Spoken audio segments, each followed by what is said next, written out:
Yo, you guys, what is good, man? Welcome back to Real United Talk, where we talk about all matters Real Madrid and Man United.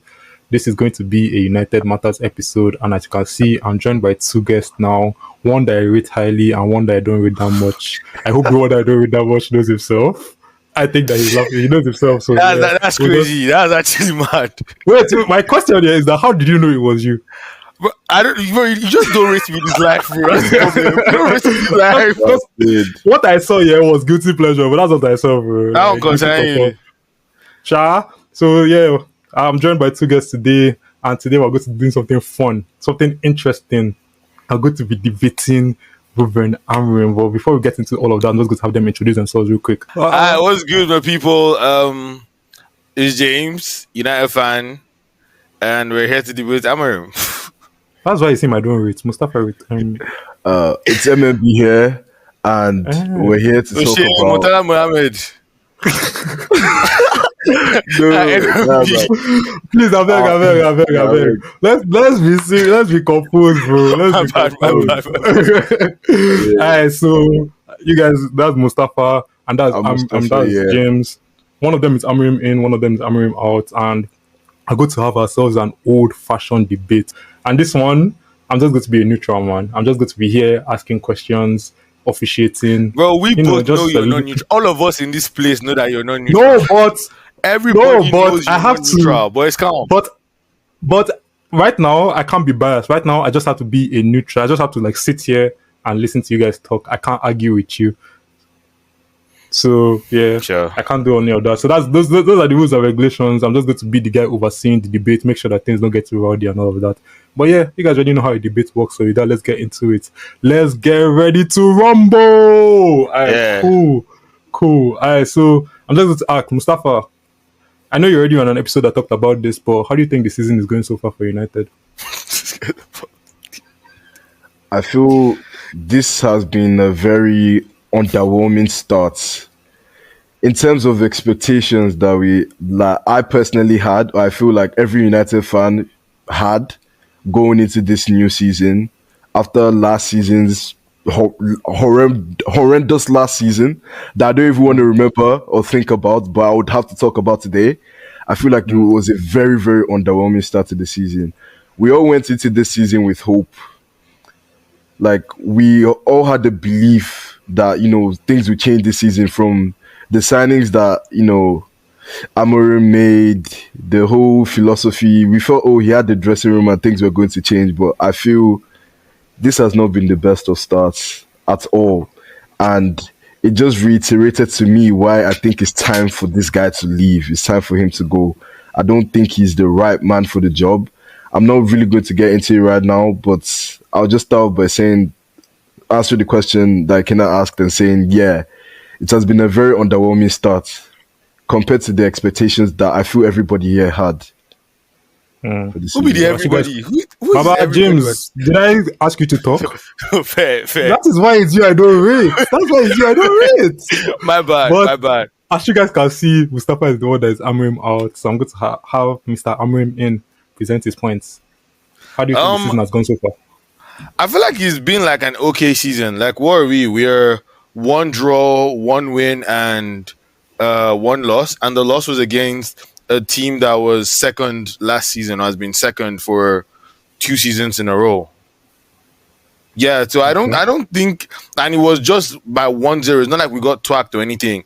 Like, I'm not even going to start with the Grimsby game because I don't know the spiritual that happened there. But like, I don't think it's as underwhelming as United fans are crying. Like, it's just been like, it's not the best start, but like, I've seen worse stats under Ten Hag. So I'm like, yeah. I have to stay on blast. Well, okay. So now we're going into opening statements, and I'm going to give you guys the floor for 2 minutes each and just have you present why you're Amorim In and why you're Amorim Out. And James, I'm going to start with you. Why are you Amorim In? Thank you very much, moderator. Panel of very partial judges. Okay, but for real though, looking at what, like, I feel like the United project was always going to be a big one. Coming in from, first off, contributing is a change of style, also a change of culture, because like most of these players were, for a while I've been saying they weren't putting in the work. Now we can actually see a manager that is willing to take those big decisions, like, dropping the Rashford and the Garnachos, benching Casemiro when he's having a dog game. Like, we can see that happening.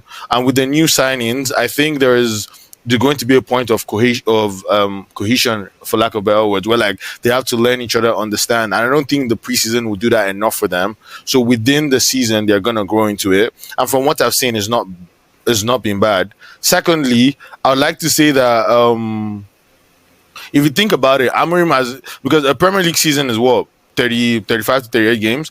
Amorim has not had up to one season at United. So like I don't understand the kind of spiritual change that like just flip your finger is gonna happen. Like, it's something that goes over time, and I think he's on the right path.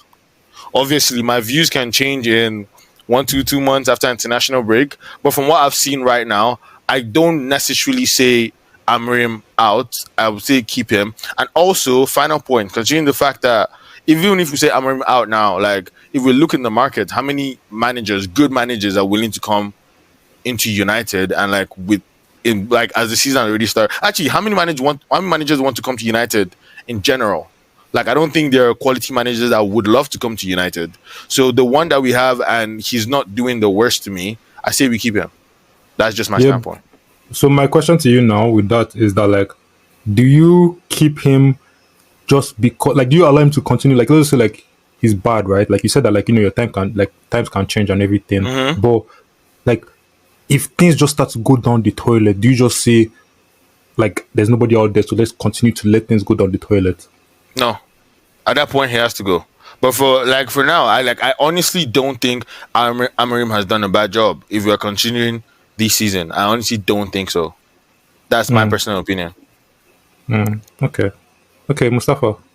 I'd like to disagree with the points he just made. Obviously, first, he said Amorim hasn't had, a full season. Ikena, how many league games are there in a season? 38, my boy. Yeah, 38 games. Amorim has had 28 league games, and in those 28 league games, he has lost 51. He has lost 15 games. That's like the first point and that's very, very outrageous. We brought Amorim in not as an interim manager. I'd say it's acceptable if Amorim came and he was just a caretaker, like he was just trying to oversee the club until somebody came in to, take over and get us the impact that we're looking for as a team. But no, he had a job on his hands. We rushed him in January to come and start making all the necessary changes that we need to progress as a club. We could have very well waited till the summer to get Amorim into the club, but we needed that immediate impact, and that's why we got him in January. Amorim came in off never losing a single league game with Sporting. They beat Man City. They were a very impressive looking team. He came into the Premier League with obviously his ideologies, his play styles, his philosophies, and from what I've seen, it just hasn't worked out. It's understandable if it's a couple of games that we're going into a couple of games and we're not getting the results. There are a few things he's done that I am happy with, like, getting rid of the Garnachos, the bomb squad. The bomb squad. I'm not against him with that. That's like a very, very good change. But I'm saying in general, in terms of results and things that we're looking at overall, I feel like he's just been very poor. He's had like the lowest league win percentage since Alex Ferguson. That's 6 wins. Only 6 wins, by the way. 6 draws and 13 losses. That's 24%. For a manager coming in to manage Manchester United, that is absolutely poor. And it should never happen, no matter the circumstances. It's not a case of giving him time or any of that. I just feel it's very, very poor for any manager that's coming to manage this great club. It's a very big club. So you obviously have big expectations from as soon as you step in. Mustafa, let me ask you a question here. So you mentioned the fact that, like, we brought him in and we kind of like rushed him into everything, right? So my question to you now is that, like, do you think that that's kind of like United's fault for rushing a manager with just like a different philosophy from the previous manager into like the squad and just expecting to make like an immediate change, or maybe not even expecting, for the fact that they didn't sack him. Maybe they knew that it would take time and everything. But with the standards being in the toilet right now, do you think that's kind of like United's fault for scouting this type of manager that just requires like specifics to get his thing right? I would say no. He knew what he was stepping into. He knew what he signed on for. He was well aware of the job, of the responsibility. I feel like he took on that responsibility. He felt he was going to be able to do that. Coming into a club like Manchester United with all those expectations, and you could have very well said no. You're not ready to take on that kind of responsibility right now, and you need time. You would like to come in the summer and implement all your ideas and philosophy. But he was so confident in himself. I feel like any manager that comes to United at that point in time that we actually got Amorim in has a lot of confidence in his ability to come and change things around quickly. We're already in a bad position. He knew the position we're already in. So him coming in, I think anybody, like your idea or your ideology at that moment in time is, these guys are in a very, very bad situation. They need someone in to come right now and change that. I'm confident in myself that I'm going to be able to come and do that. And he just hasn't been able to. He wasn't able to. So that's my, answer to that question. Like, okay, like I hear what you're saying, and honestly, those are great points. But I don't think when United got Amorim in, I don't think they were considering just that season. And I just last season, and I see that because when Amorim came in, I think it was after the game against Ipswich, or like a game after, when at that point he had 2 draws. He told us that a storm is coming, so he knew that it was going to be a project. Like, he knew. I don't think when United got Amorim, it was just, come and give us a quick fix, because one of the issues United have had over time is managers come in, give us quick fixes, and then we think they can do the job long term. But it's different when you come and do a quick fix, and it's different when you're actually supposed to, a quick fix. If Amorim came in, quick fix is getting us 8th, right? Remember the season that Ole came? Ole came, started as interim, gave us some quick fixes here and there. And so what problem with quick fix, at some point, the cracks will show. I'd rather the cracks show now, and then over the period of time, I see growth. Right? And that's my own point. And last season, we all charged it. This season, who would have thought that like the goal, like we'll play Arsenal, and then I don't even think Arsenal is at their best, but let's just say who would have thought we'll play Arsenal and like they won us by just 1 goal, and it's not like they dominated the game. We had some part of the play, like we, in as much as we didn't create a lot of chances, but it could have literally gone either way. And then what was the separating factor was the goalkeeping error. Like, to me, I think that was a plus.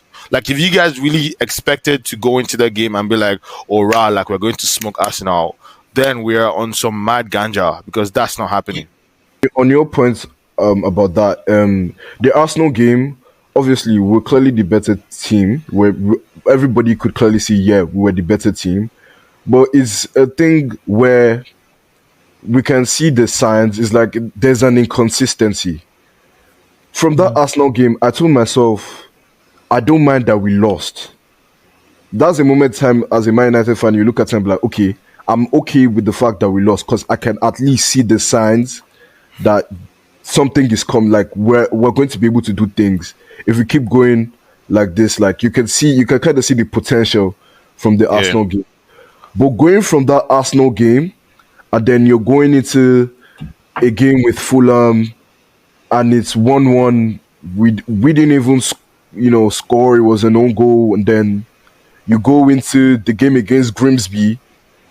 You kind of look back on that Arsenal game and you tell yourself, was that kind of like us being misled? Was that kind of like a false hope? Because from that game, you're supposed to look at United and be like, these guys are good to kill it.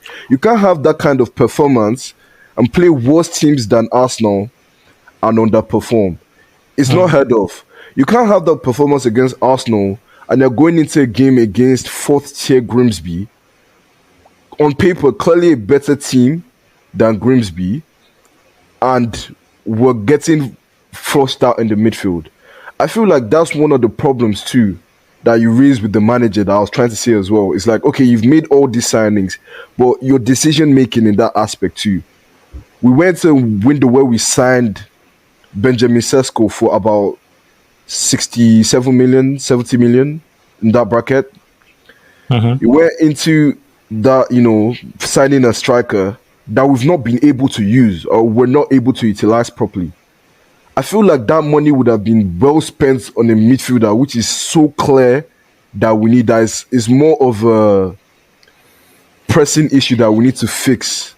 Like, if we really wanted to see progress with the team, I feel like that's one hole that he should have plugged. It should have been like an important thing for him to plug up.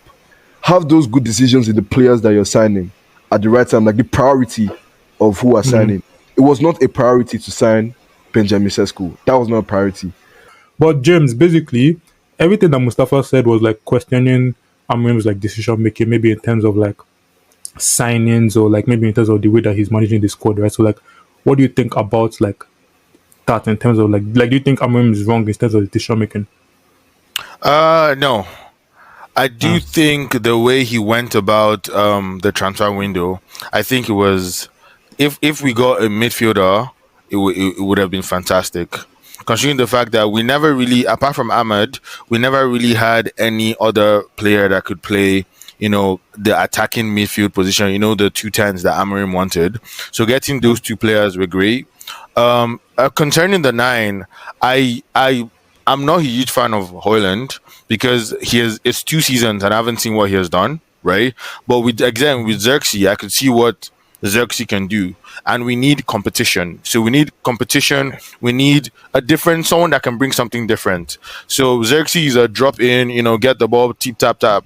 That is great, but you also need someone that is a finisher, like a killer. So I understand getting Sesko. So honestly, I don't think there's any questionable decision that Amorim has taken this season that I'm like, maybe the only questionable decision was starting Onana in that Grimsby game, which I understand because he's a keeper at the end of the day, right?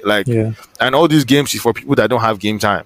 So I honestly don't feel that Amorim has made a wrong call since joining United. That's my personal point of view. I kind of agree with you, but at the same time, when he signs Sesko, which is supposed to be like a target man, you can be fielding players like Ahmad, Sesko, Mbeumo.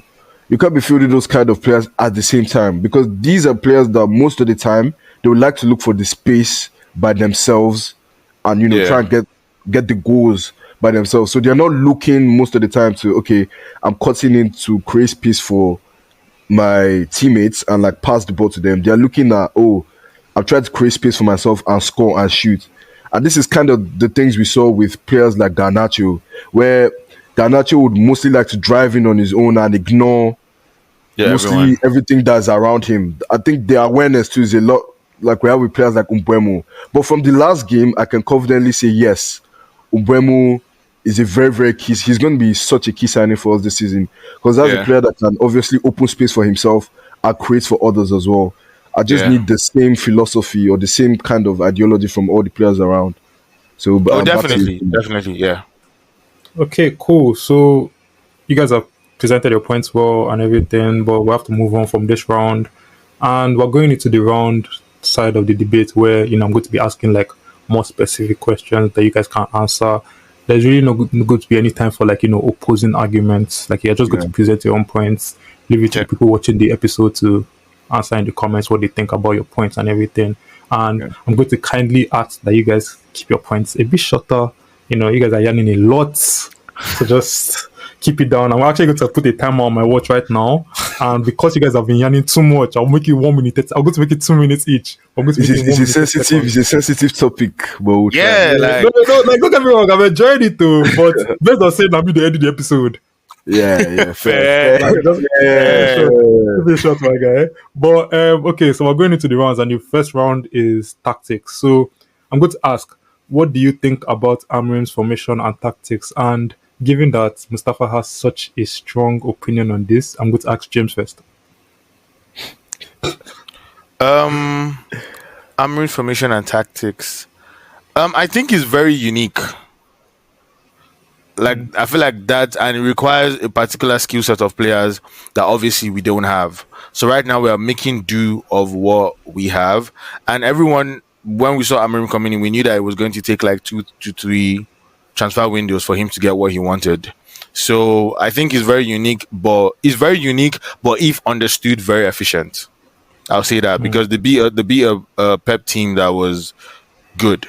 The season before that, they beat an Arsenal that was incredible in the Europa League. So like you can see there's track records of them facing big teams with that formation. So it's very unique, but when understood, effective. Mustafa. Yeah, I would say the formation and the best we've seen of it was against Arsenal, but it's still missing something. And that thing is just scoring goals. The same issue we had last season was scoring goals. We never really had much of a problem creating chances. Top chance creator every season, Bruno Fernandes is always there.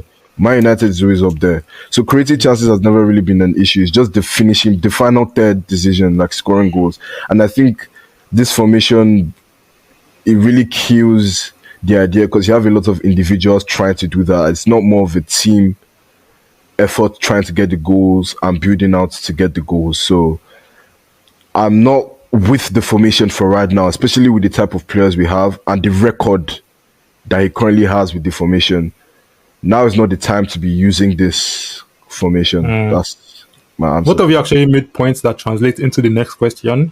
James, your own point was about like how it has worked well with Sporting in the past and everything. So I'm going to ask, do you think that his tactics and I won't say the formation because this formation has been used in the past and is being used by Glasner right now. So I'll say, do you think his tactics translate well to the Prem?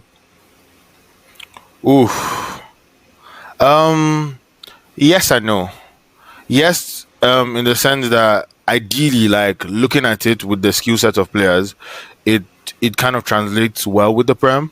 No, in terms of there is a level of physicality that I don't think was present in the Portuguese league that is present in the Prem.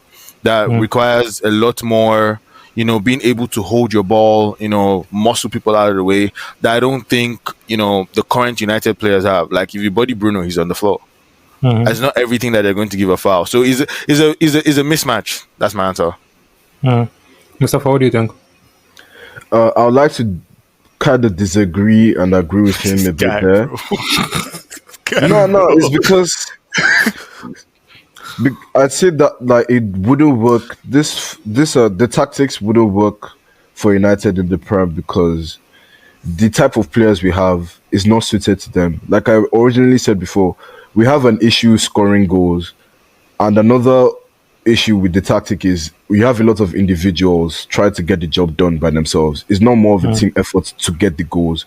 The build-up is good, but the final third decision is not great.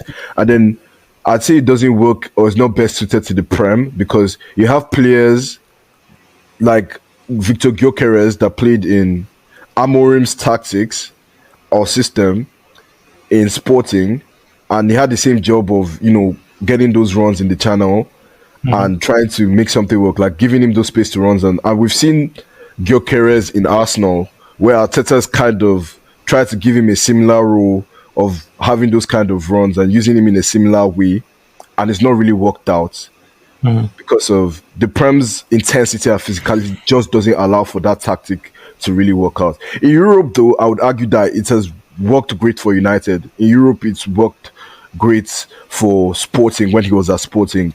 In Europe, the formation is really good because you have all these other teams that don't really have an answer to it, but the intensity in the Prem just doesn't give way for that tactic to really work out. The next question I had was, do you think that it works well with the players at United's disposal right now? We already know Mustafa's point of view. What do you think? In terms of the attacking options, I think it does. The only thing I would say is there has to be a bit of a culture shift.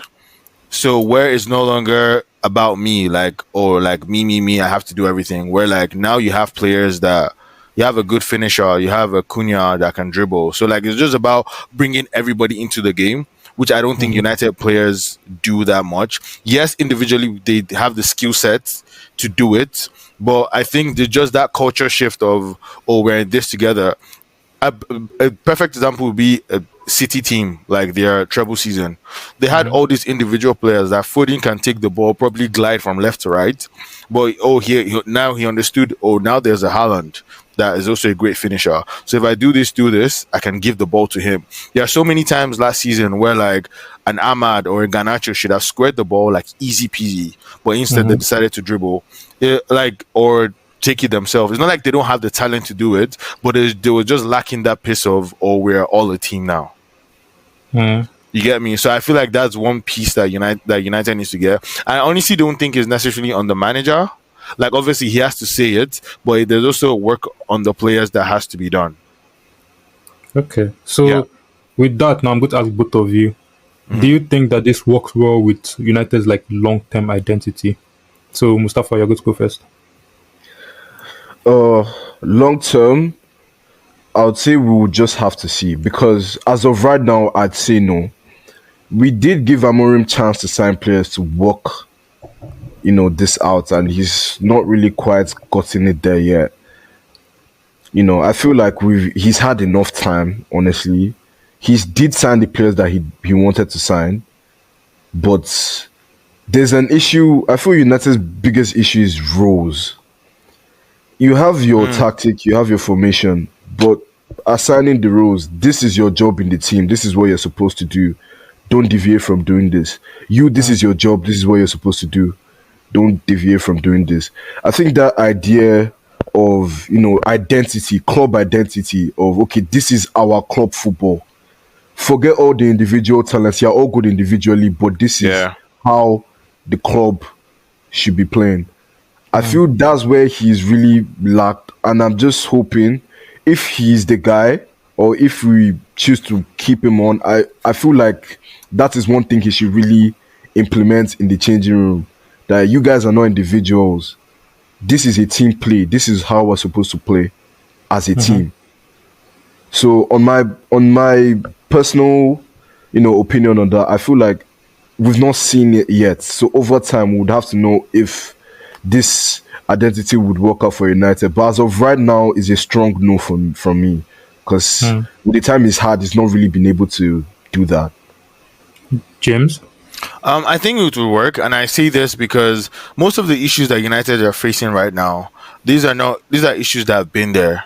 Like this individual play we're talking about is something that we have seen for years. Like if we want to go back to the Ronaldo season where he literally carried us on his back. So there's always been that individual part of it where everyone just trying to do things by themselves. I don't think like Amorim has come in and there's a new issue that we never knew existed. Everything that is in play are things that he has seen, that we have seen over time. They're not working hard for some players. The just Bruno through ball every 5 seconds. Like these are things that we have seen over the seasons, and like, yeah, it's just everything is just coming to play. I do think it will work in the long run. The thing is, like two things have to happen. Players have to change the culture, or they gotta go. Like it's easy. If you're not willing to adapt, then you just have to go. Like it is what it is. I think it can work, but it just has to be that culture shift in a way. So, Jim, my own. This is just for you, yeah. After this, I'm moving on to the next round, but this is just for you. No, because like, I'm not biased, but like, you have mentioned a lot about like, you see why you have mentioned a lot about the players, yeah. Yeah.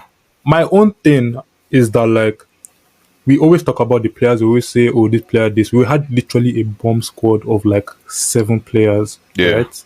Those players are no longer involved in this squad.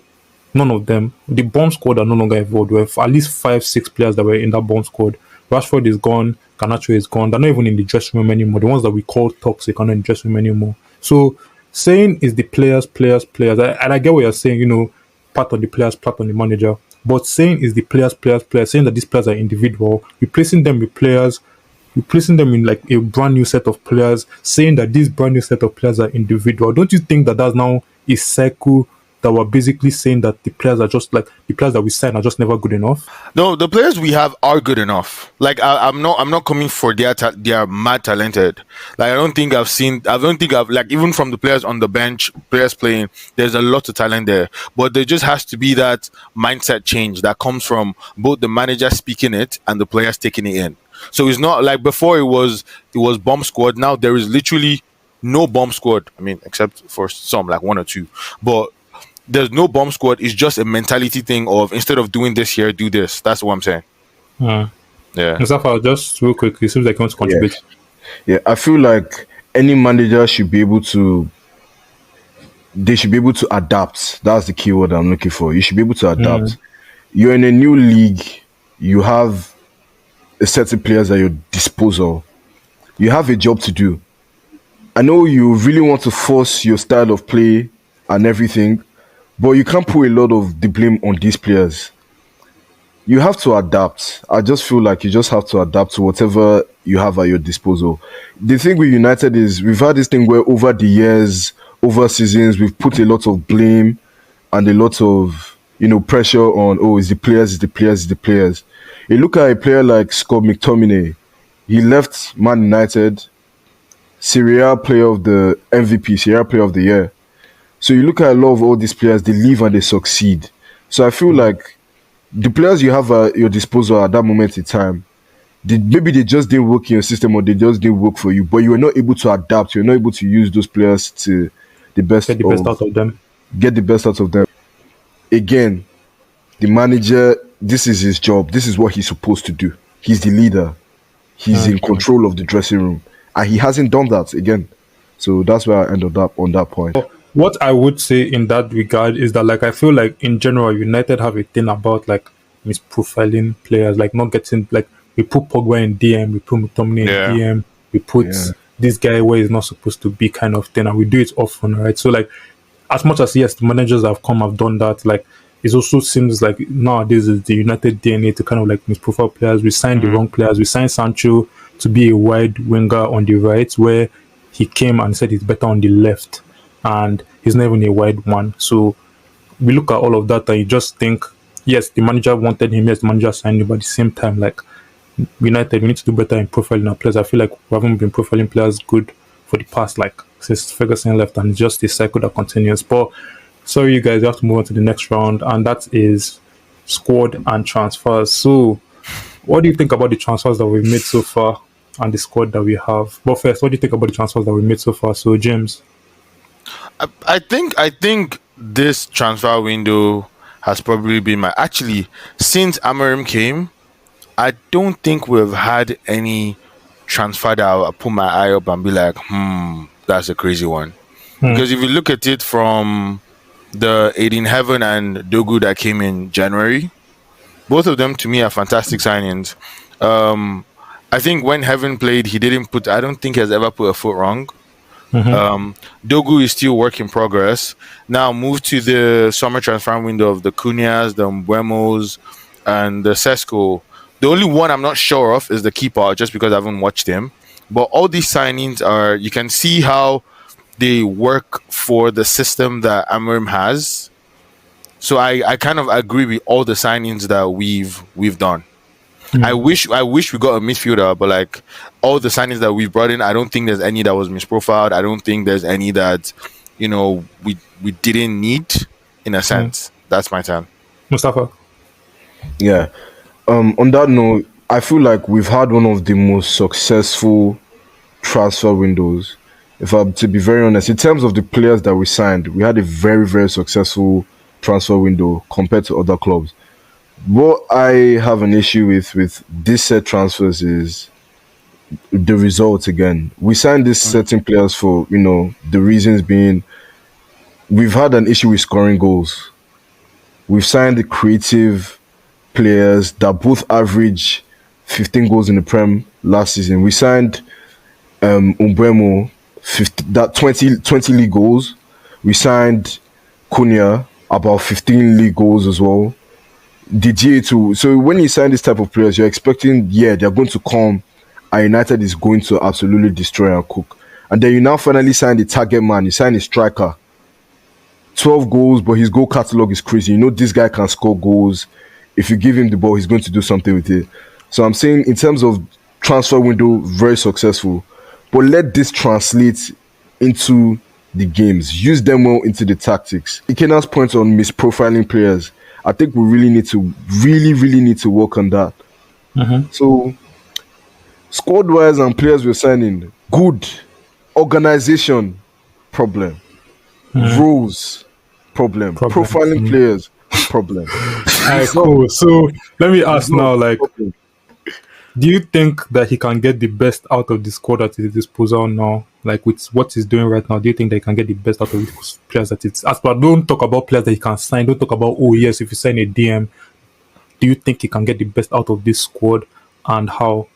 Mustafa, since you're already talking, go. I had hope at first, especially after the Arsenal game at the window. But the Grimsby game really, really threw me off. I feel like it's a serious work in progress, and that game already just threw my doubts out the window. So, no. It's a very, very strong no from me. As of right now, very, very strong no. Non-penalty goals this season, we've only had one. With the players we signed, that's absolutely woeful and atrocious. Results, 1 win, 1 draw against a team I feel we should be beating easily at this moment in time, Fulham. And the Burnley game we struggled to win with a last-minute penalty. It should not be happening. So right now, I say no. Grimsby loss, no. So yeah, no for me. James, what are you saying? I honestly, I think he can with the players I really think he can. But the thing is, it's not all the stars at United will be able to play at the same time. I feel like once we understand that, then we would be somewhere. I hate like, saying that, you know. And it's so sad to see.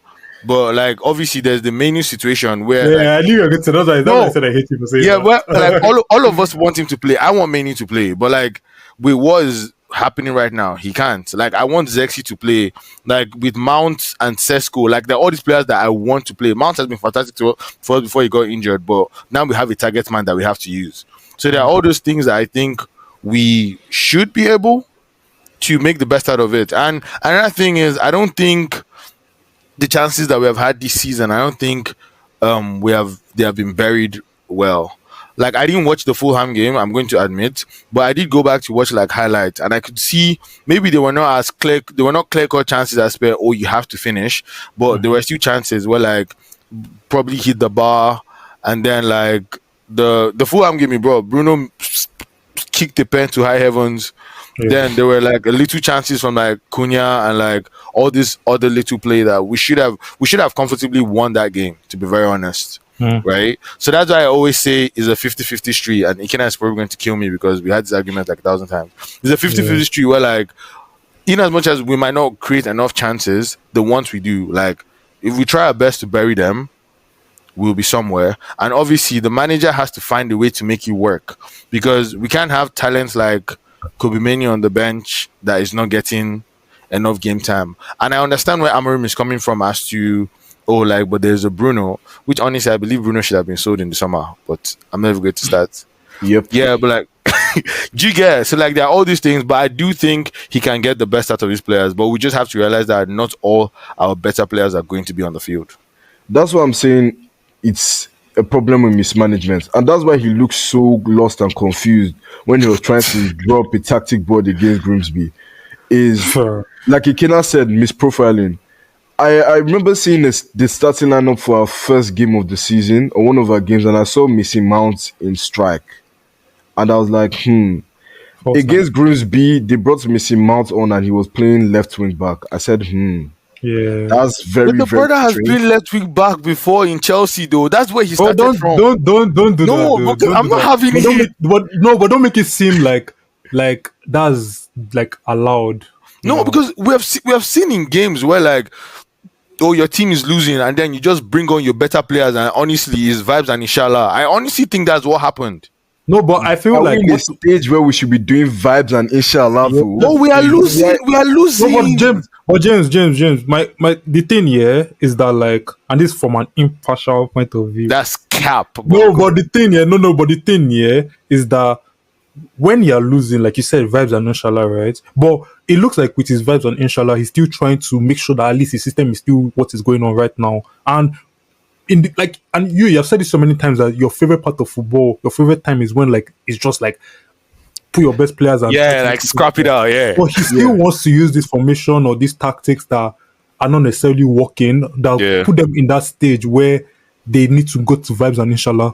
and then you bring on Messi Mount, you put Dalo in left centre back, and you put Messi Mount in left wing back, and then yes, you still do his attacking thing, probably focus more on attack than defense and everything, but it's like that's been a bit too strong-headed for my liking, and I think that's kind of what Mustafa is saying. Yeah, when you get to a point where that's what I'm looking for, desperation. When you get to a point where you're relying on desperation to get something out of a game, it says something about your structured management during the 90 minutes or so that you had. I remember the game against Lyon when we went down to 10 men. That one of my most amazing games ever. Let me just put it out there. But I remember that game. It was a moment of desperation where you are just like, just throw everything at them. We don't want to lose this game. Just keep going. And I ended up throwing, Manu forward. We ended up throwing Maguire forward. We had a strike partnership. Pay out. Pay out. Yeah. The thing is, it worked, but it worked because it's desperation. You have to get to a moment where it's like, you know what, we're abandoning all logic and all structure. Guys, just go and get me something.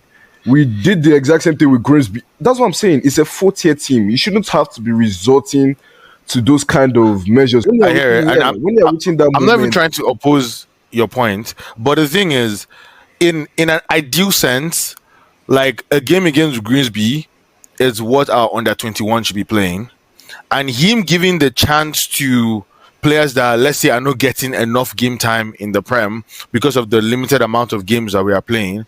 I understand it. Like, I understand him playing Onana in net. Bro, nobody could have seen the catastrophe that Onana did in that game. I could have seen, but continue. But the funny part, he still needs game. Like, he still needs to. He's a keeper for a reason. No, he doesn't. He still needs to. He's still, like, the same way. Like when Raya came in, Ramsdale was still playing the league games. Like, every club does this. I don't see anything mad that he did. I'm like, oh, right, he shouldn't have. It's a game's Grimsby. So Baba Sisse power don't change hand. He had to scrap something, and I hear it. Yeah, but the thing is, with the keeper situation, it's not like, okay, we necessarily had to play Onana or we had to play Bayindir. It was a situation where originally Onana was signed to be our first team keeper. Now we're in a position where it's like, wherever he shall. Like the reason they fired him, the reason why they fired him is because the courses for United they follow him because he's mad. He's mad. But keep going. Yeah, so it's like we're at a certain stage, or we were at a certain stage. Right now, I think we're even still at that stage right now where it's like, who exactly is the first team keeper? Because when you have two keepers that are equally as bad, or you have keepers that you look equally as, okay, both of you are shit, but who is less shit that we can at least say, okay, that's the problem, man. Our first Premier League game, we threw in Bayern because we're like, okay, we don't even know who is worse, you or Nana. So you play got that shit out, man. We don't know who is worse, you or Nana. So play the league game against us now. Rubbish.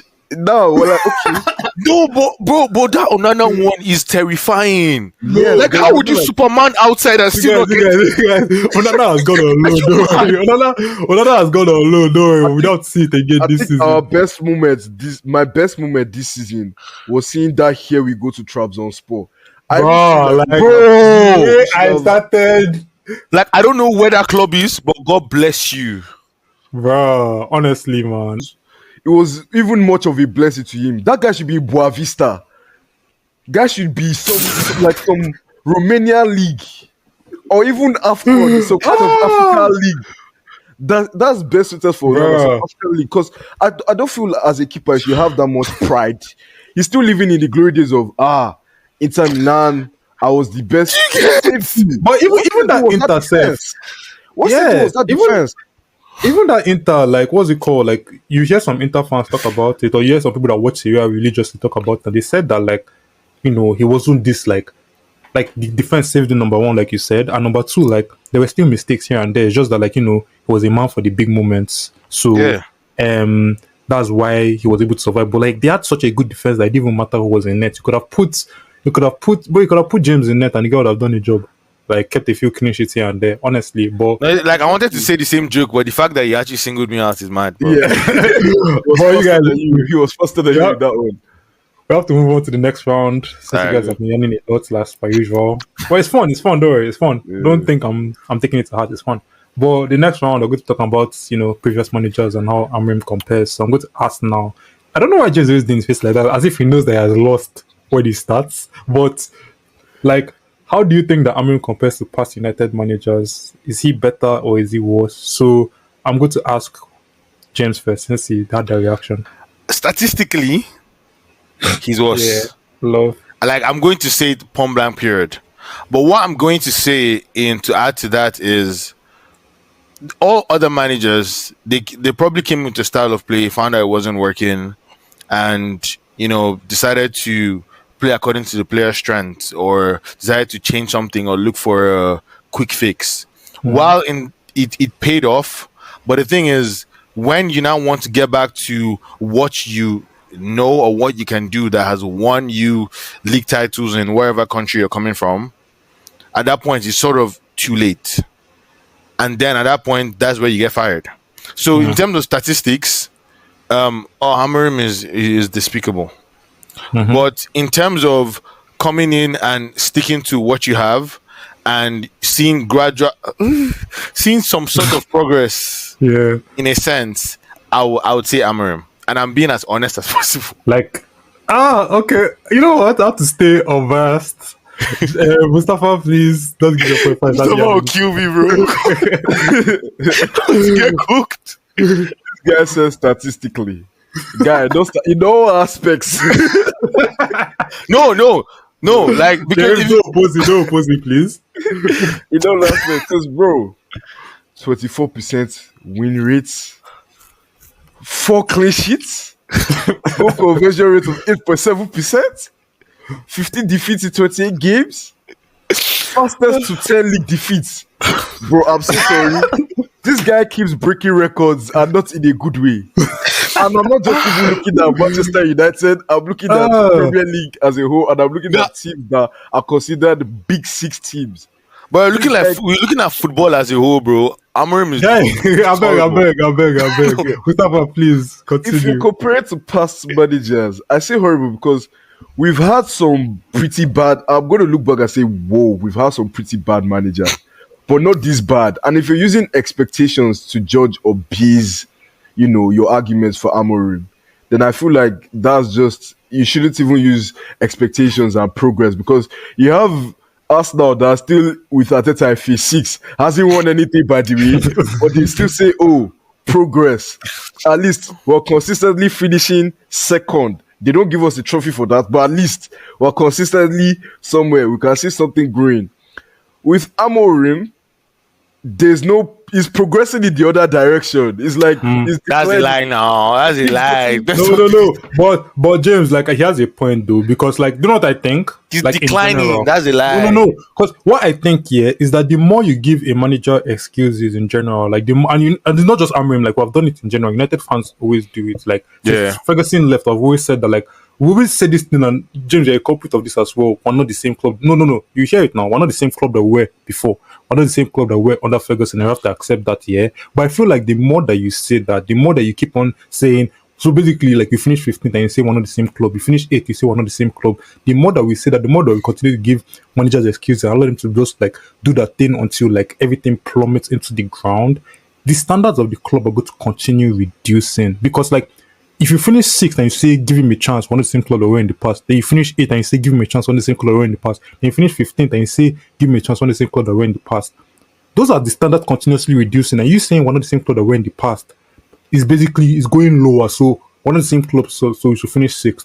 One of the same clubs, so we should finish 8th. One of the same clubs, so we should finish 10th. Like, can you see how the standards continue to go lower and lower and lower? I think that's all Mustafa is saying. I didn't finish my point. No, Mustafa, finish your point. Sorry, I just had to. So I'm just saying, you can't make excuses for him, and I feel like it's inexcusable. If you should go back in time right now to a manager that I even thought was one of our worst managers, let's say you go back to David Moyes, you go back to that era, you tell your past self, bro, it's going to get worse than this. United is going to finish 15th place. The guy will look at you and laugh. If you go to your past self right now, to when Ragnick was our manager, and tell your past self, it gets worse than this, you're going to finish 15th. You're going to finish only 42 points.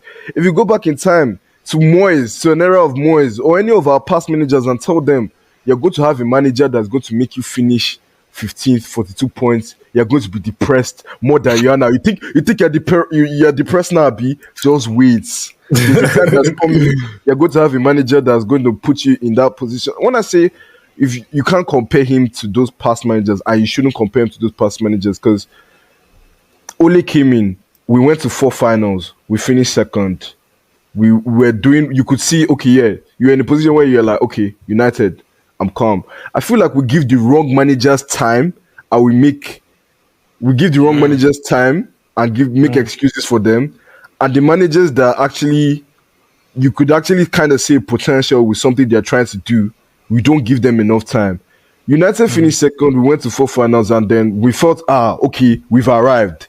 Ole, we don't need you anymore. You've gotten us to a certain point, but you can't get us over the line. That's exactly it. I think that's the problem with United. At least even if you wanted to give him time, Grimsby game, 4th-tier team, you lost. Yeah, even first of all, you shouldn't be playing first round of Carabao in the first place. But because of how bad you were, you ended up playing the first round. And then you went on to lose in that set first round. I'm so sorry. If I'm on the board, that's where I'm like, yeah, I've had enough. James, what are you saying? Yeah, just to piggyback of what Mustafa said, the thing is, I hear it, but considering the fact that we're already 13th in the league, and like it was a new system, like yes, bro, like I knew it was going to be bad. I didn't know how bad, and Amorim showed me how bad. Right? Like I knew it was going to, yeah. But like I feel like if we give Amorim the time, and you give him, like, he already has the backing of the board, which is great. And this is things that previous managers didn't have. Like Mustafa, I'm going to piggyback off your point again about the whole Ole thingy. Ole had a good season, finished second, and all of a sudden they were bringing players that he didn't want, right? In a way, and clearly he didn't have the backing of the board. We still had the whole Glazers issue. So yes, like. And then we now moved from Ole to who? Was Ragnick, no? Yeah. And Ragnick came and told us plain facts, like the wild are plenty everywhere. We need to dissect, right? And then obviously, I feel like if you give Ragnick the support that he has right now, I feel like Ragnick could have done a good job. Oh yeah, he would have. Yeah, but that's the thing. Like there are just so many other factors that, in as much as it's not like, yes, our standards have dropped, but when Amorim came in, we looked at it, we're already 13th. Like team spirit, Otilo Fafa. Like he's now coming in with 3-4-3 that if he even looking at it, you know he's not going to work with the players he had. Like us finishing 15th is abominable. Like it's an abomination to mankind. But considering all these things, it was fair. He took us, in as much as he didn't win, he did take us to a finals in the first season. Right, and if we're going to credit Erik ten Hag for winning us 2 cup trophies, we want to credit Ole for taking us to 4 finals. We probably have to still credit Amorim. He can boldly say that, in my first season at United, I took them to a final. I almost won a cup. If we want to credit these other guys with that, we have to credit him with this one. So in terms of like Musti is 100% correct. In terms of with other managers, oh my god, he is making me cry. But considering these other factors as to he already came into a shit show, he had to deal with culture, he had to deal with press, big names going out to the press to Jan Was, bring unnecessary attention. There are all these other things that are outside the football. And yes, it's easy for us to say, just focus on the football. But every other thing, like imagine going to a press conference and all you're talking about is Rashford. Like every other thing contributes to it. That's my point. Okay. I agree with you, but look at expectations. When Amorim came in, he was coming from a Sporting team that they were first, unbeaten. He took Sporting to, I think, their first win in their league in over how many years. So I'm saying if you look at the expectations, if you tell a United fan, you guys are in a shit show, but this is the guy that's coming right now. And you look at his resume, like, wow, they are first. They just beat City. They are first in their league. He won them the Portuguese Cup for the first time in how many years. You look at that sort of guy that's coming and you have those expectations. You now look at the reality of things. Then but I can say the same about every manager.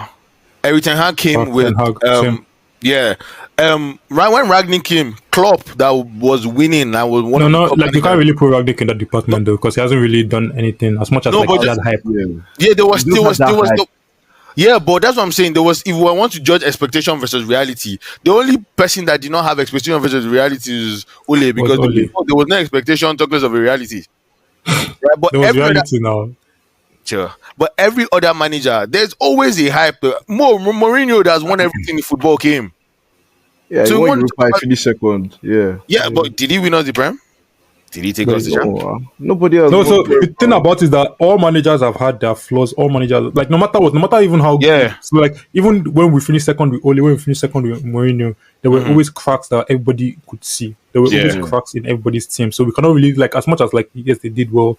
I get James's point in terms of like, if you prefer to see the cracks at the beginning, knowing that in the future they'll be sorted. Yeah. And I also get Mustafa's point though, saying that like the cracks are too much not to believe that there's a future. So I get both of his points. And it's still cracking. Yeah, and it's still cracking. So like I get the cracks have been here. The cracks. There's no opposing arguments anymore. I'm so sorry. But what I'm trying to say is that I get both of his points. And I get why both of you are either Amorim In or Amorim Out. Before we go into the next one, I'm just going to read some of the stats I've been trying to like negotiate since. So since Amorim came, he has the lowest win rate of any United manager in the Premier League era. So, and then I'm going to talk about it compared to like the ones that I've said are terrible. Amorim has 35.6% win rates in the Premier League, and this was as of August 28th. So I think that's when we played Fulham, if I'm not mistaken. He had 35.6. Ragnick had 37.9. That's the guy that we hate. Van Gaal had 52.4. And David Moyes had 52.9. So the comparison there is not good. And then also as of August 28th, Amorim as United manager in all competitions, 19 losses, 17 wins, 9 draws and 60 goals conceded in 45 games. So those stats are not looking good, boy. But I just have to give the fans the stats before we move on to the next round. Thank God I talk statistically. Thank God there are stats like that. If not for tear my chest for this place. Okay, so I've been asking all the questions here. So now we're going to opposing arguments, and I'm going to give both of you the chance to ask each other one question each, and that person has to like answer. So like just ask. So James, you're going to ask Mustafa like why is he Amorim, like something like that. Just ask him a question that he has to answer. Mustafa, you do the exact same. This one there's absolutely no opposing arguments. You're just going to ask each other a question. You right? Do you guys understand? Yeah. Alright, cool. So James, like, ask Mustafa your question. Do you really think if Amorim goes that's the answer to United's problems? To answer your question, no. But I do feel like it's better than what we're currently experiencing. I feel like what Amorim is giving us is what I'd expect for somebody that came to be a caretaker. Is somebody that I should actually be able to be making excuses for. Like, hey, this is not who our main manager is supposed to be. So it's okay that he finished 15th. Oh, Carrick finished 15th. Okay, it's Carrick. Carrick lost to Tottenham in the final. Okay, it's Carrick. Carrick, lost to Grimsby. Okay, it's Carrick. Carrick hasn't won back-to-back games since he started managing us. Okay, it's Carrick. So, to answer your question, that's just the truth of the matter. If Amorim leaves now, we get rid of Amorim, I'm completely good and happy because I'm like, this is somebody I had expectations for. We all had expectations for. And the reality is giving us is not, aligning with the type of manager he was or he is before he came or what we're expecting from him. What he's giving us is, when you say a caretaker comes in, they're feeling like those cracks, the damage control is basically what the word is. You're meant to be doing damage control. If Amorim leaves now, anybody that's coming in is coming to fix all the cracks and all the damages that he has caused, which is a lot. Like Ikena has listed the list of statistical rubbish that we've endured, all the poor stats that Ikeda has mentioned. I feel like, to answer your question, if he goes and someone comes in right now, I feel like anybody that comes into United right now, anybody at all will do a better job, even if it's... You lie. You lie. No opposing, James. No, I'm not opposing. I'm not opposing. I just tell you a liar. Yeah, why do you look like Lukaku in that jersey? No. What the fuck, bro? I just clocked. No, it's because we are dark skin now. Why are you bringing race into this? Like, because that is actually like, you know what? Like, sorry, this is, but like that should never make sense to me. Yeah, because my own thing here is that would I tell you that you look like no, but would I tell you that you look like Lingard? You know you don't look like Lingard because you're not the same complexion, bro. So why are you offended? Like, yes, you look like Lukaku because both of you are dark skinned. Yes, Mustafa, please answer this guy's stupid ass question. So yeah, I say anybody that comes in. The reason I say anybody that comes in will do a better job is because anybody that comes will go to look at expectations. If it's a Carrick that comes into my club and what he's doing compares it to who Carrick is and the results he's getting, I look back at Amorim, I'll be like, hey, you know what? He's doing a better job than Amorim. That's how I'm going to look at it. If Carrick comes in and we win back-to-back games, I'm going to say, yeah, we've escaped the trenches because right now we're in the trenches. We can't even win back-to-back games. So anybody that comes in my opinion, from where we are currently at, I'm looking at where we are at right now. Yeah. Coming off finishing 15th, coming off just losing to Grimsby. I think anything from this particular point is an improvement. That's just my opinion. Unless somebody comes in and gets us relegated. Right now, anything right now is a step up. Okay, no, yeah, it's not even a fireback. I 100% agree, but I think Amorim is not looking at this as a caretaker job. I feel like that's the mistake other managers have made. Oh, like let's get through this season. Let's patch it up, and get through the season. Amorim is looking at it as, oh, this is a long term. Why do you think like these guys, Arsenal fans, who are going to like finish Arteta with love? Because like they see it as a long term, even if he's phase 10, he's going to get us somewhere, right? So United, like I feel like yes, any caretaker manager will come in because number one thing, they are trying to secure a full-time job. There's no caretaker manager that's fine being a caretaker manager. They are all of them are they try hustle. And Amorim is like, this is a long. I'd rather let's do all the cracks now, and all the cracks that you're saying, they are cracks that we've always known. But even in Ten Hag season that we're burning everybody, we reached Liverpool. All the cracks show, they don't show. Maybe 7-0 reach up. They're like, oh, let's all see it now. Then let's build on that instead of trying to patch. So I think he's seeing this as a 4-5 year goal than just, oh, let's get through this season. That's the way I think he's seeing it. I could be wrong. Yeah, well, you're giving me my question to ask here now. Yeah, I love how you mentioned Arsenal and you mentioned Arteta. So you just gave me the question I want to ask you. My question is, Arsenal fans, do you think Arsenal fans would have had the same reaction to Arteta if Arteta came in and had this exact same, results and exact same impact that Amorim is having right now? You mentioned, the love that Arsenal, showed at Arteta and that, like, yeah, he's building something. How do you think my question is, how do you think Arsenal fans would have reacted opposed to the love that they're showing Arteta now? Right now? If Arteta was in the state Amorim is right now when he first started this phase of building, how do you think Arsenal fans would have reacted? Do you think it would have been the same reaction? Are we adding the... No, yeah. Are we adding the fact that, like, with the same scenario, so him coming in with a new style of play, changing their formation, them already 13? So let's even say, like, we were 13th at that point. Like, Arsenal were 13th, they finished 15th, and the way they started this season, the way United has started this season, like, let's say that, like, everything has been the same, right? Like, coming into last season, being 13th, then finishing 15th with a new style of play, whatever, going into this season, not having the worst start, but not having the best start as well. Basically, that's what he's saying. Do you think that they'll still be behind Arteta the way they're behind him right now, or the way that they were behind him then? Yes. Explain, please. Because, like, again, I'm saying this with all apart from the Grimsby game. I know it's mad for me to say apart from it, but if we're playing with our so-called if we're playing with our first team players, on the field with the results we have had, I think they will stick with him. Considering the fact that we played an Arsenal that were probably second best team in the league for 2-3 seasons, and we're able to hold them to a very competitive game that fans were like, oh, like if Bayindia didn't do this, it would have been a draw, or we could have scored, or like it's like a very air game. And going into a Fulham game where like there were chances created, in as much as we might argue they were not clear cut or whatever, chances were created. Your penalty taker skied the pen.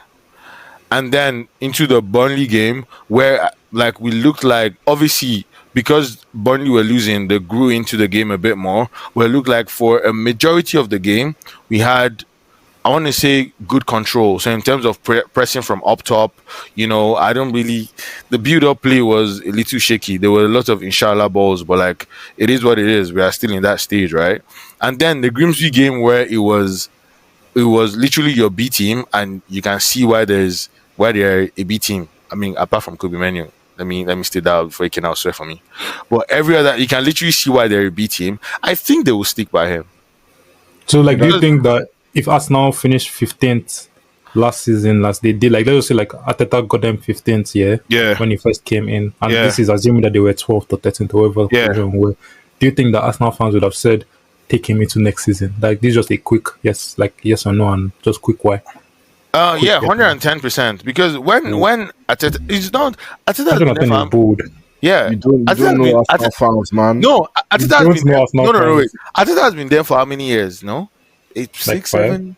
Yeah, and it was just 2 it was just 2 seasons ago that they looked like a promising side. So the past 4 seasons they've been shit. Yeah, but before that they hadn't gotten even below 8.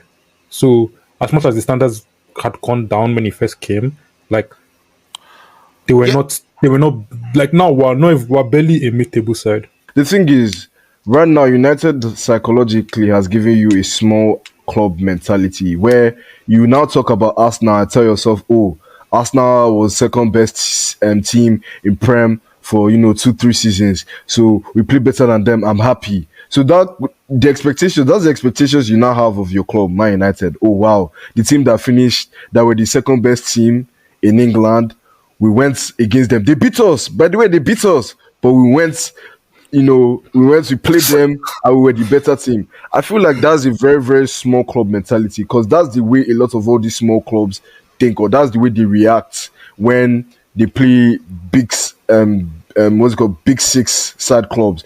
Like you look at a club like Crystal Palace, they'll be Man City and they'll tell themselves, we beat the champions of England in this thing, or they'll tell themselves, oh wow, we went and played the champions of England and we didn't lose. So things like that, I'm saying that's having mid-table club mentality, where you're going into these games and you're comfortable playing, having played the better football. Even win or lose, you're just happy having had played the better football, and then all these other teams start to look way better in your mind. So now you look at Arsenal as, wow, we went against the second best team in England. They've been the second best team in England for the past 2-3. This, as a Man United fan, by the way, you're telling yourself, wow, the second best team in England for the past 2-3 seasons, we went against them, but we're the better team. We lost, by the way, but we're the better team.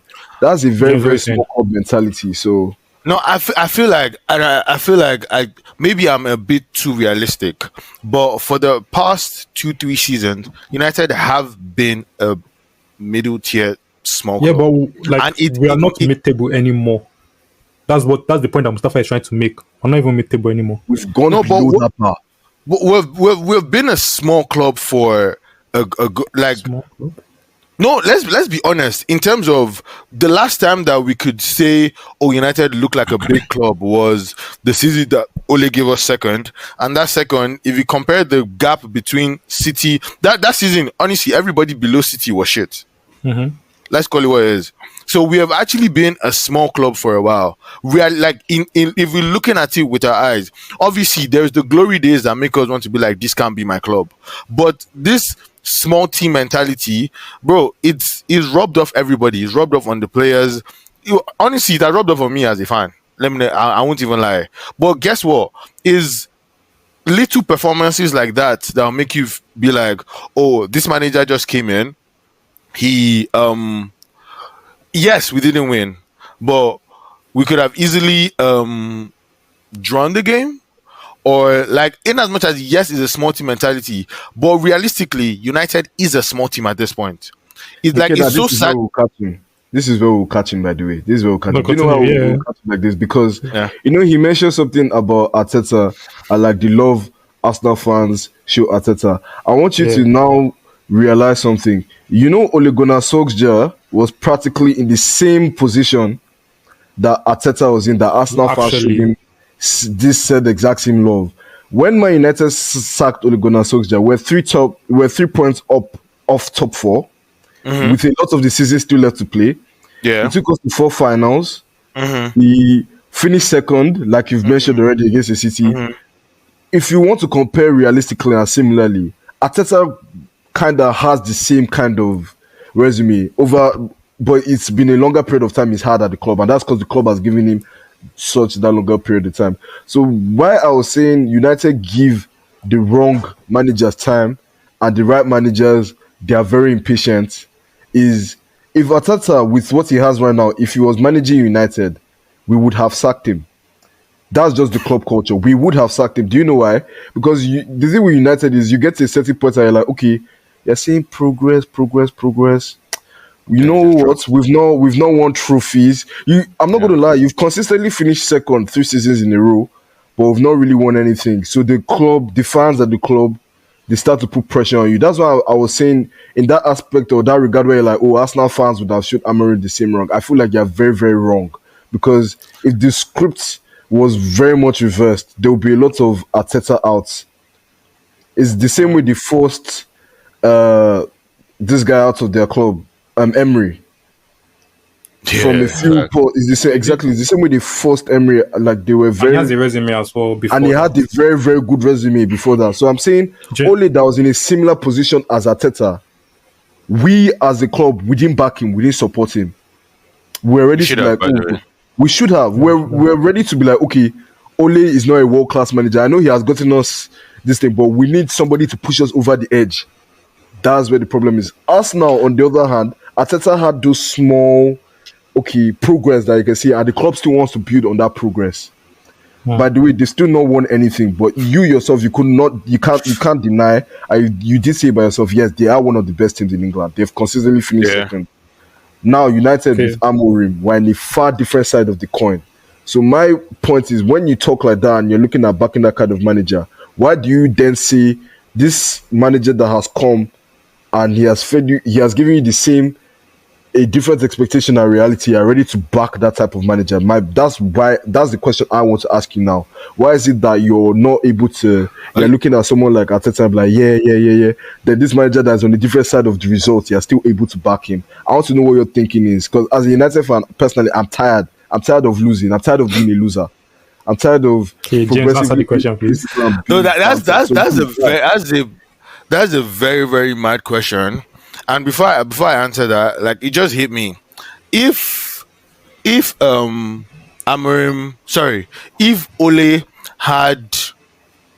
if he had a resume that was similar to Amorim's resume, right? And even if he came into that season and had those bad spells, I feel like we would have still backed him. I feel like Ole's problem was 100%. I feel like Ole's problem was, you're right. Honestly, it was still finish. To be honest, now still finished, because if it was Mourinho that did that, I'll be like, oh, what is, it's the same thing you were saying for Pep. Oh, he has had a bad season, but guess what? He will bounce back. Baba never bounced back. We're still here, but guess what? The resume is speaking for him. So I feel like for Amorim, there is the little progress, but there's also the resume to back it up. Or like you went against these sides and this is what you did. There's, as much as there's progress as minute as it might look, right? But there's also that resume that's pushing to be like, if you could do this somewhere else, you can still do it at my club. And with the decisions he's made about, the players he has benched, basically kind of taking control of the dressing room in that sense. Like, literally, he came in and did the same thing that what's his face did. Maresca, when he came and be like, you're not in my plans. Bye-bye. That's basically what he did. Taking charge, which we have not really found a manager that has done such in a while.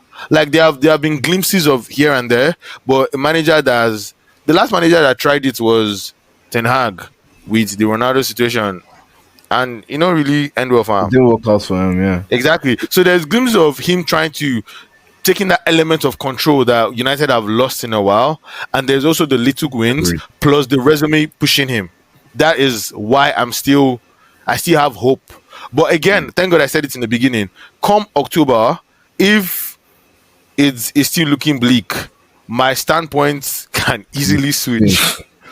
Yeah, I'm going to be so honest. I feel like it's too early in the season for me to make that call. I'll be like, him out. Because most of the judgment we are making is based off last season. And last season, there were so many factors outside the football that made it crazy. But now he has come in, a clean slate.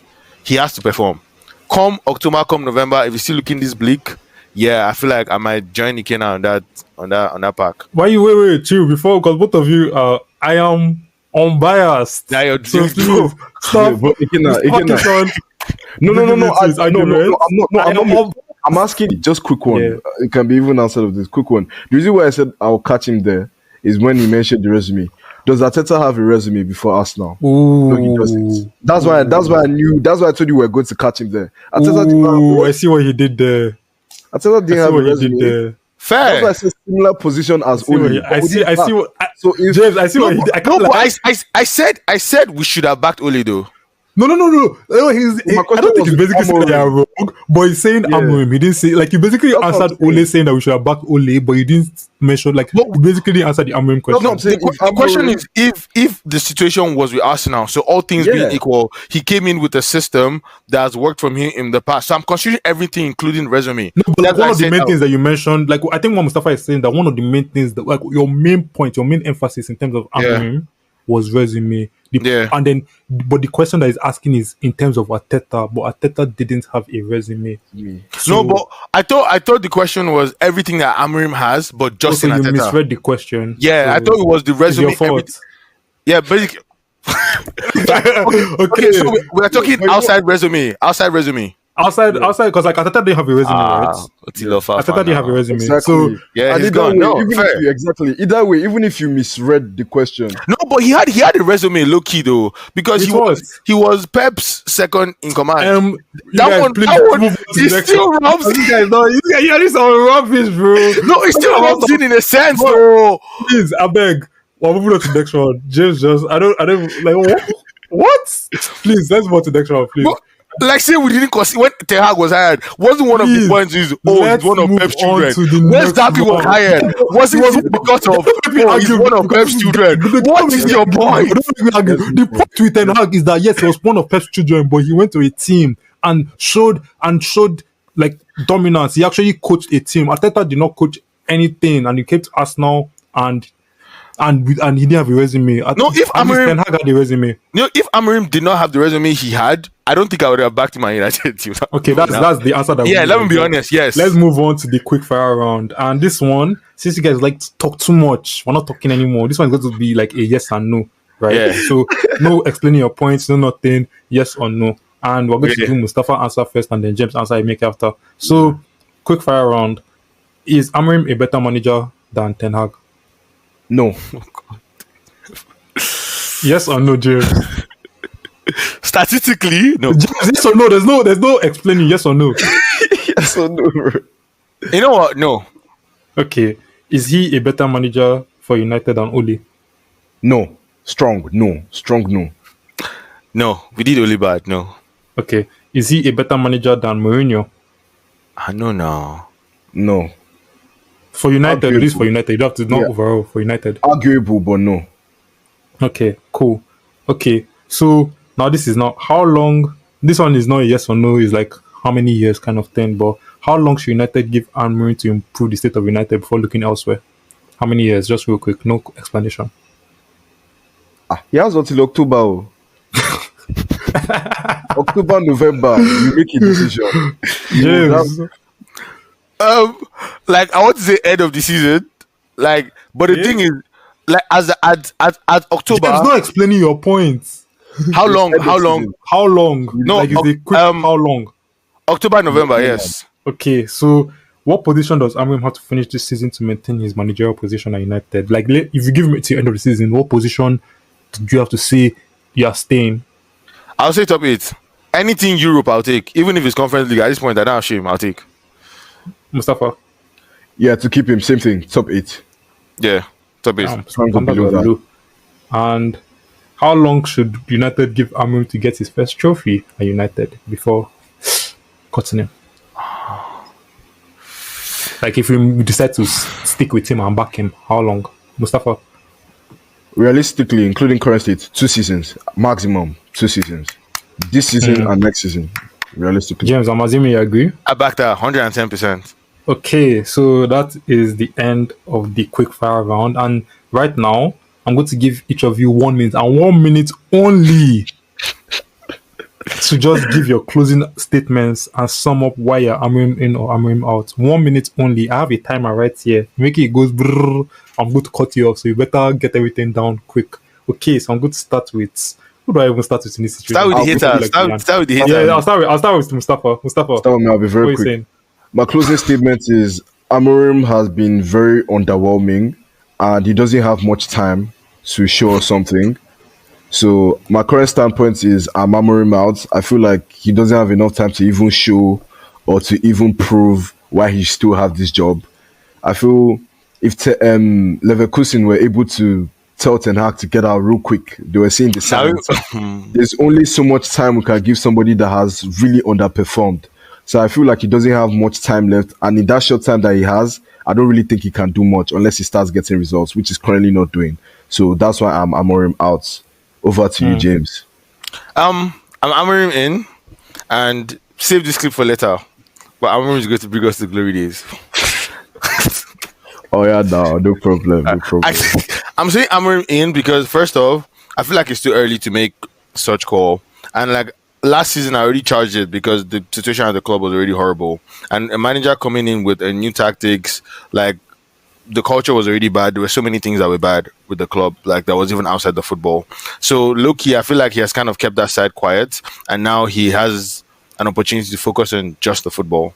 And with the backing of the manager, of the board and everything, I do agree with Mustafa's point. If by October or November, the same period that Ten Hag was sacked, if he's 13th or if I'm not top 8, then he gotta go.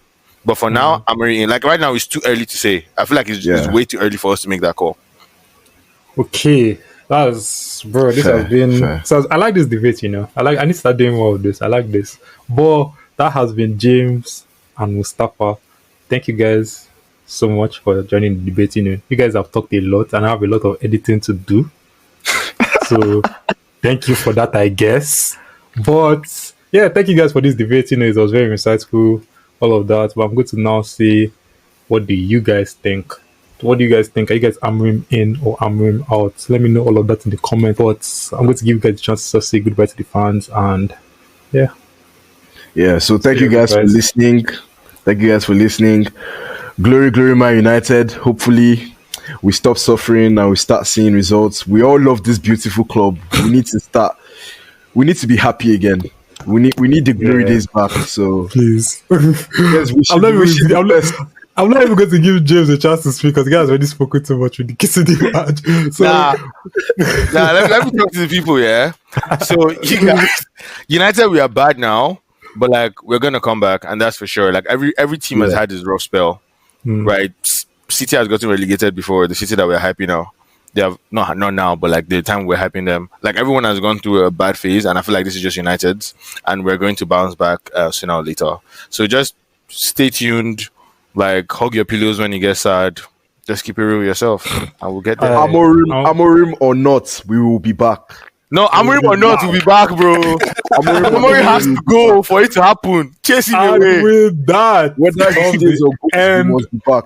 Of this episode. We have to come back. Thank you guys again for tuning in. Really appreciate it. I'm going to try and stay consistent. Keep on pushing out episodes. And I just hope to see you guys again next time. Safe.